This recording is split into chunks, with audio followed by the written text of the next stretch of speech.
Le jeune président du Burkina Faso, Ibrahim Traoré, fait face à une bataille inédite, mais ce n'est pas contre des rebelles ou des terroristes, c'est contre des forces invisibles, cachées dans l'ombre du pouvoir. Le dernier mouvement qu'il a fait, il y a à peine un mois, a perturbé l'équilibre de l'Afrique de l'Ouest. L'objectif, réécrire les règles de la souveraineté africaine. Mais cela a mis en danger sa vie. Comment va-t-il naviguer dans ce labyrinthe de complots et de trahison pour préserver son rêve de liberté? Ibrahim Traoré, le plus jeune président du monde, a promis une révolution. Une révolution qui ne concerne pas seulement le Burkina Faso, mais l'ensemble du continent africain. Son objectif est clair, garantir l'indépendance économique et politique de son pays, briser les chaînes imposées par les anciennes puissances coloniales et créer un modèle pour l'Afrique indépendante. Mais cette promesse ne vient pas sans risque. Traoré se trouve à la croisée des chemins avec des ennemis à la fois à l'intérieur et à l'extérieur du pays. Le soutien populaire est vital, mais est-il suffisant pour contrer les forces néocoloniales et les complots internes? La question devient alors, est-ce que le rêve de Traoré pourra survivre aux menaces qui pèsent sur lui, ou est-il destiné à échouer comme tant d'autres avant lui? Ibrahim Traoré se trouve à un moment critique de son mandat. Ce jeune président, âgé de seulement 35 ans, a pris des décisions audacieuses qui ont ébranlé l'ordre établi. L'une de ses actions les plus marquantes a été la nationalisation des mines d'or, une décision qui a choqué les puissances étrangères. Mais au-delà des enjeux économiques, c'est la vision politique de Traoré qui pose problème à ses ennemis. Il défie le système de dépendance qui lie l'Afrique aux anciennes puissances coloniales, en particulier la France. Ce défi n'est pas qu'une question de ressources, mais un acte symbolique de résistance. En rompant avec l'influence occidentale, Traoré a envoyé un message fort. Le Burkina Faso et l'Afrique doivent être maîtres de leur destin. Les échos de cette décision ont résonné au-delà des frontières du Burkina Faso. Des pays voisins, comme le Mali et le Niger, ont salué la démarche de Traoré et ont commencé à réévaluer leurs relations avec les anciennes puissances coloniales. Mais tout n'est pas aussi simple. L'Afrique de l'Ouest, longtemps soumise aux intérêts étrangers, se trouve désormais à un carrefour. Si la popularité de Traoré au sein de la population burkinabé est indiscutable, ses ennemis, internes comme externes, sont prêts à tout pour contrer son ascension. Les complots se trament dans l'ombre et une question persiste.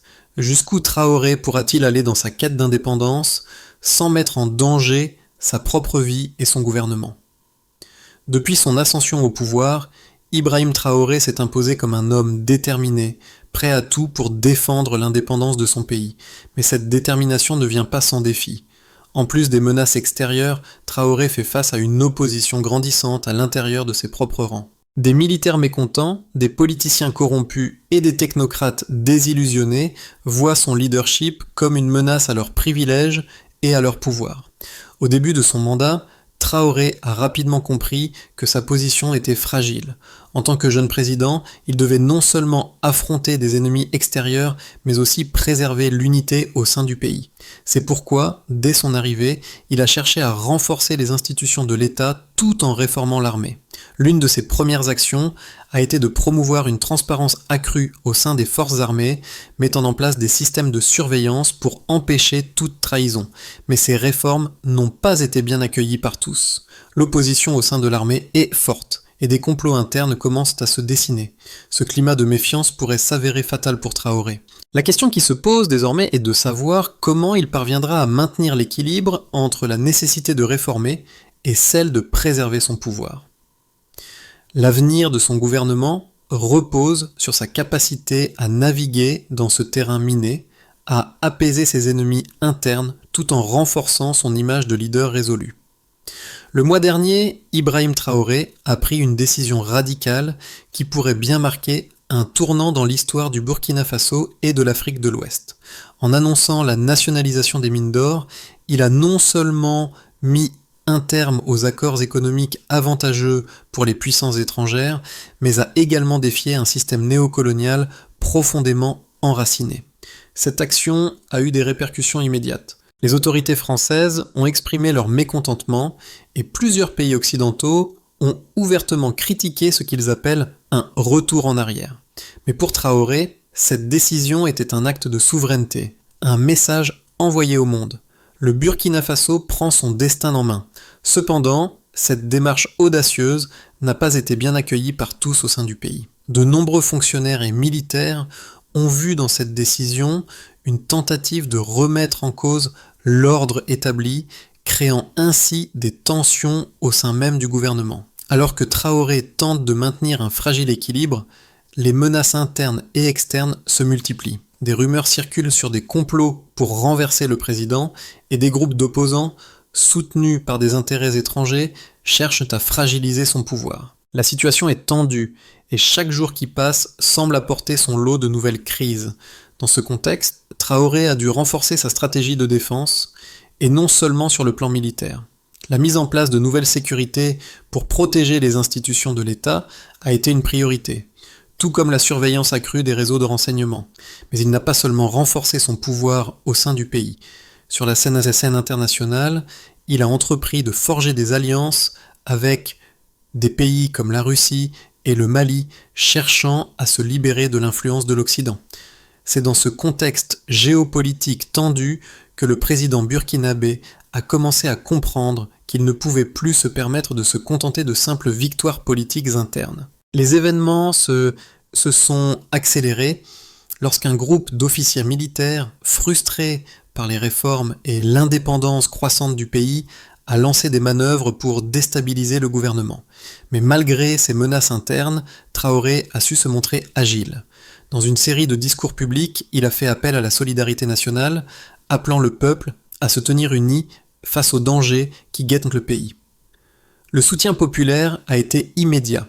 Des foules immenses sont descendues dans les rues, scandant des slogans de résistance.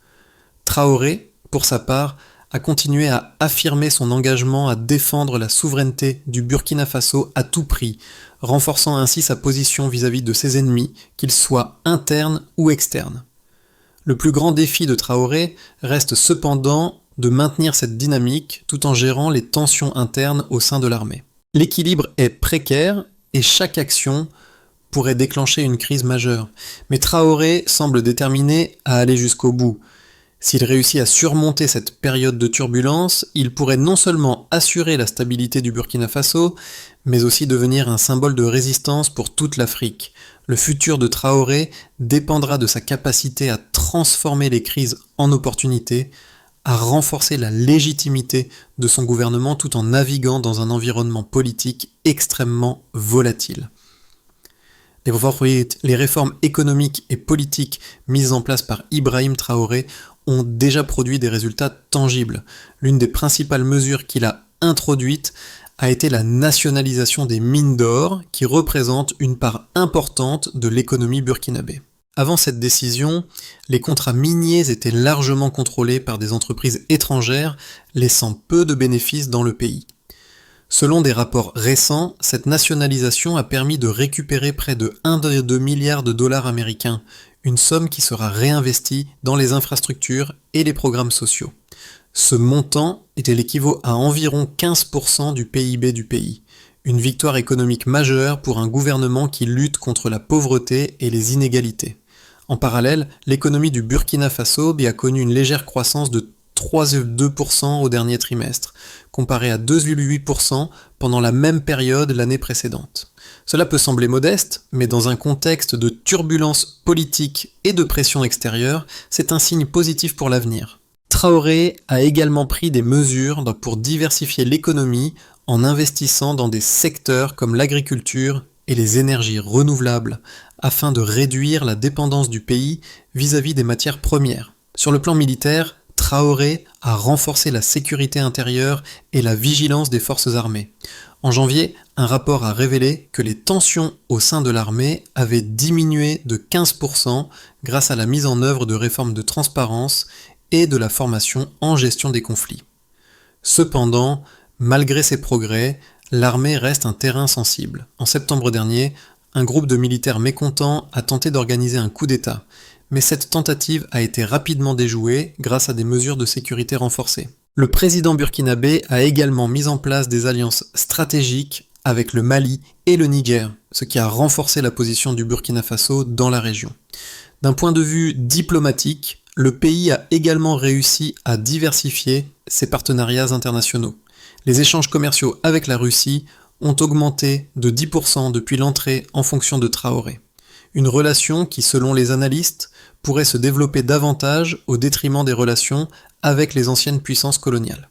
La coopération avec les voisins de l'Afrique de l'Ouest, comme le Mali et le Niger, a également renforcé la stabilité régionale, avec un accent particulier sur la lutte contre le terrorisme.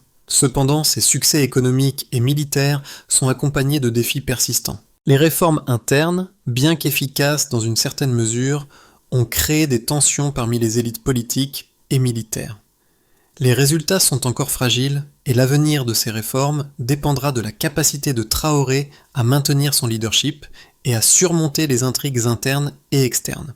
Le véritable impact de ces réformes sera mesuré dans les années à venir, mais les premiers signes indiquent une trajectoire positive pour le Burkina Faso sous la présidence de Traoré.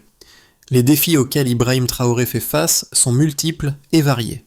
D'un côté, il y a ceux qui soutiennent sa vision et estiment que son engagement pour l'indépendance du Burkina Faso est nécessaire pour briser les chaînes du néocolonialisme. De l'autre côté, ses opposants, tant à l'intérieur qu'à l'extérieur du pays, le considèrent comme un leader dangereux qui menace la stabilité de la région. Selon certains analystes, sa politique de nationalisation des ressources naturelles et sa rupture avec les puissances occidentales pourraient en réalité conduire à une crise économique majeure, notamment si des sanctions sont imposées par les pays occidentaux. Il y a également des critiques concernant sa gestion des tensions internes. Bien que Traoré ait mis en place des réformes pour renforcer la transparence et la discipline au sein de l'armée, certains estiment que ces mesures sont insuffisantes et que le président burkinabé manque de soutien parmi les élites militaires. La tentative de coup d'État en septembre dernier est un exemple flagrant de la fragilité du pouvoir de Traoré. Si cette situation persiste, les opposants affirment qu'il pourrait perdre le contrôle, menant à un éclatement de l'unité nationale et à une guerre civile potentielle. Cependant, il existe aussi un contre-argument à cette vision pessimiste. Pour ses partisans, Traoré incarne un nouveau type de leadership pour l'Afrique. Contrairement à d'autres dirigeants qui ont succombé aux pressions des puissances étrangères, Traoré semble déterminé à défendre l'indépendance de son pays à tout prix. Ses actions, bien que risquées, montrent qu'il est prêt à prendre des décisions difficiles pour garantir l'avenir du Burkina Faso. La solidité de son message anticolonial et son désir de construire une Afrique plus souveraine résonnent avec de nombreux jeunes Africains qui voient en lui un symbole de résistance face à l'impérialisme économique et militaire.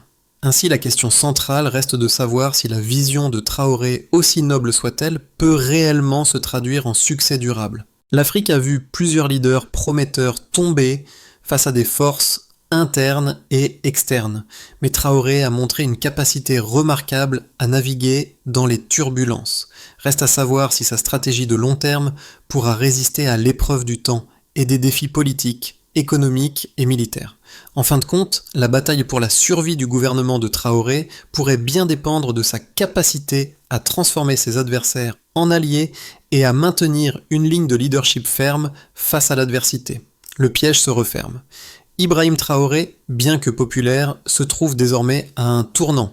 Au fur et à mesure que son gouvernement prend des mesures de plus en plus audacieuses pour affirmer l'indépendance du Burkina Faso, les forces extérieures et internes s'organisent pour le faire tomber. Si les précédentes réformes ont été saluées par de nombreux secteurs, la pression monte au sein des élites militaires et économiques, désormais de plus en plus divisées. Cependant, un élément clé pourrait inverser la dynamique. Les récentes déclarations de Traoré, visant à renforcer les institutions de l'État en dehors de sa seule personne. L'idée qu'une nation ne peut dépendre que d'un seul homme résonne fortement dans un continent où l'instabilité politique a souvent été le fruit de l'indépendance concentrée entre les mains d'un leader unique.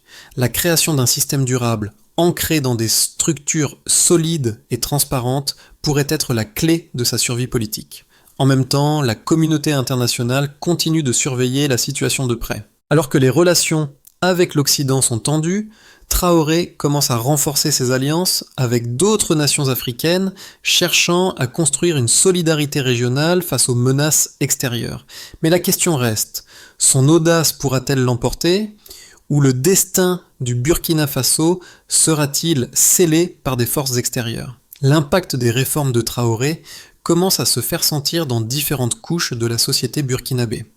Dans les zones rurales, les agriculteurs bénéficient déjà d'une augmentation de l'investissement gouvernemental qui leur permet d'accéder à de meilleures infrastructures et à des subventions pour les cultures. La nationalisation des ressources minières a également permis de financer des projets de développement communautaire dans certaines régions du pays. Cependant, ces gains ne sont pas uniformément répartis. Les tensions sociales persistent, surtout dans les zones urbaines, où les inégalités économiques restent marquées.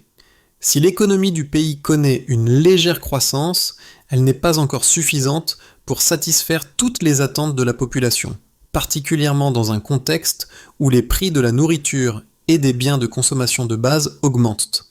À l'international, la politique de Traoré a renforcé la position du Burkina Faso dans la région, mais cela a également exacerbé les tensions avec les puissances occidentales. Les sanctions économiques imposées par certains pays européens ont eu un effet direct sur l'économie du pays, en particulier sur les secteurs du commerce extérieur et des investissements directs étrangers. Pourtant, cette pression extérieure pourrait paradoxalement renforcer la position de Traoré à l'intérieur du pays. En se présentant comme un leader résolu face aux menaces étrangères, il a consolidé son soutien populaire, notamment auprès des jeunes générations qui se sentent exclues du système néocolonial traditionnel. D'autre part, l'alliance avec des pays comme le Mali et le Niger commence à montrer ses fruits. Les échanges commerciaux avec ces pays ont augmenté de 15% au cours de l'année écoulée et les projets de coopération régionale se multiplient. En renforçant l'intégration régionale, Traoré cherche à créer un bloc de résistance face aux interventions extérieures. Cependant, cette politique pourrait avoir des conséquences imprévues. Les tensions internes au sein des alliances africaines, notamment avec certains leaders politiques moins favorables à ces rapprochements, pourraient déstabiliser la région à long terme. Les enjeux politiques sont également cruciaux pour l'avenir du Burkina Faso. Traoré doit faire face à une opposition croissante de la part des anciens partis au pouvoir ainsi qu'à des militaires mécontents. Chaque action qu'il entreprend est scrutée et des tentatives de déstabilisation se multiplient. Si les réformes ne produisent pas de résultats tangibles rapidement, le soutien populaire pourrait s'effriter et l'équilibre fragile sur lequel repose son pouvoir pourrait se briser. Le pays se trouve à un croisement crucial. Les choix de Traoré détermineront non seulement l'avenir du Burkina Faso, mais aussi celui de l'Afrique de l'Ouest, où le modèle de gouvernance qu'il propose pourrait devenir un exemple pour d'autres nations ou, au contraire, un avertissement sur les risques d'une politique trop radicale. Le futur immédiat du Burkina Faso sous Ibrahim Traoré pourrait se dessiner en 3 scénarios distincts, chacun porteur de risques et de possibilités. Le premier scénario, le plus optimiste, voit Traoré réussir à stabiliser le pays en consolidant ses réformes économiques et politiques. Si les investissements dans les infrastructures et les secteurs agricoles se poursuivent et que les tensions internes au sein de l'armée sont désamorcées, le Burkina Faso pourrait connaître une croissance économique stable. De plus, l'alliance renforcée avec des pays comme le Mali et le Niger pourrait favoriser une plus grande intégration régionale, augmentant ainsi le poids géopolitique du pays. Dans ce scénario, Traoré deviendrait un modèle de souveraineté pour l'Afrique, consolidant son pouvoir et affirmant le Burkina Faso comme un acteur clé de l'Afrique de l'Ouest. Le second scénario, plus modéré, envisage une situation où les réformes de Traoré produisent des résultats mitigés. Bien que l'économie pourrait continuer à croître, les défis internes restent significatifs.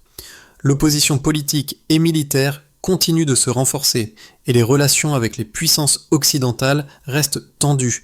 Les sanctions économiques pourraient avoir un impact négatif sur certains secteurs, mais le soutien populaire à Traoré pourrait suffire à maintenir un semblant de stabilité. Dans ce cas, le pays continuerait de naviguer entre des tensions internes et externes sans toutefois tomber dans le chaos. Le gouvernement de Traoré serait alors un exemple de résilience, mais non de succès complet. Le troisième scénario, le plus pessimiste, voit les tensions internes et externes dépasser le contrôle de Traoré. Un coup d'État interne ou une escalade des conflits militaires pourrait déstabiliser le pays. L'opposition populaire croissante, combinée aux pressions économiques extérieures, pourrait conduire à une perte de soutien au sein des élites politiques et militaires. Dans ce cas, le Burkina Faso pourrait sombrer dans l'instabilité avec des conséquences dramatiques pour la région, notamment pour la sécurité dans le Sahel. Ce scénario marquerait un échec pour Traoré, mais pourrait également réactiver des mouvements de résistance, amplifiant les tensions géopolitiques en Afrique de l'Ouest. Dans les mois à venir, Traoré devra naviguer avec prudence pour éviter que l'un de ces scénarios ne devienne une réalité. Son succès ou son échec dépendra largement de sa capacité à transformer les défis en opportunités et à maintenir un équilibre fragile entre réforme et stabilité. La situation d'Ibrahim Traoré et du Burkina Faso soulève des questions cruciales pour l'avenir de l'Afrique. Si le jeune président parvient à surmonter les défis qui se dressent devant lui, son modèle de gouvernance pourrait inspirer de nombreux autres pays africains qui luttent pour leur indépendance face aux anciennes puissances coloniales. L'histoire du Burkina Faso, en particulier la lutte pour la souveraineté économique et politique, touche un point sensible. L'aspiration de l'Afrique à se libérer de la tutelle extérieure et à prendre son destin en main. Mais les enjeux ne se limitent pas à Traoré lui-même. L'avenir du Burkina Faso pourrait être le miroir de celui de nombreux pays africains qui cherchent à réécrire leurs histoires et à se libérer des liens néocoloniaux. Dans les villages, les marchés, les rues de Ouagadougou, beaucoup voient en lui un symbole de résistance. Mais à quel prix cette résistance pourra-t-elle durer ? Les jeunes générations, plus sensibles aux questions de justice sociale et d'indépendance, trouvent dans les actions de Traoré une source d'espoir. Pourtant, cette dynamique ne peut perdurer que si le pays parvient à résoudre ses contradictions internes et à éviter l'effondrement économique. L'avenir du Burkina Faso sera-t-il celui de la liberté et de la souveraineté ? Ou deviendra-t-il un autre exemple d'une révolution écrasée avant d'avoir pu mûrir ? L'issue de cette histoire pourrait bien redéfinir non seulement le destin de Traoré, mais aussi la trajectoire de toute l'Afrique. Le chemin pour sortir de la crise actuelle du Burkina Faso est semé d'embûches, mais il existe des solutions possibles pour stabiliser le pays et préserver les réformes entreprises par Ibrahim Traoré. Tout d'abord, la consolidation de la légitimité nationale doit passer par une plus grande inclusion des différentes factions de la société. Traoré pourrait envisager un dialogue national ouvert, impliquant les groupes politiques, les militaires et la société civile, afin de créer une vision commune pour l'avenir du pays. Cela renforcerait l'unité nationale et apaiserait les tensions internes qui minent son autorité. Ensuite, sur le plan économique, il est crucial que les réformes en cours soient accompagnées d'une gestion plus efficace des ressources naturelles. Le pays pourrait chercher à diversifier davantage son économie en développant des secteurs tels que l'agriculture durable, les technologies de l'information et la transformation des ressources locales. Cela réduirait la dépendance vis-à-vis des exportations de matières premières et offrirait des alternatives à la population burkinabé. Par ailleurs, en matière de sécurité, une réforme complète de l'armée, en mettant l'accent sur la formation et la transparence, s'avère indispensable. Traoré pourrait travailler à renforcer la loyauté des militaires envers l'État en adoptant une politique de promotion basée sur le mérite plutôt que sur les relations personnelles ou les influences extérieures.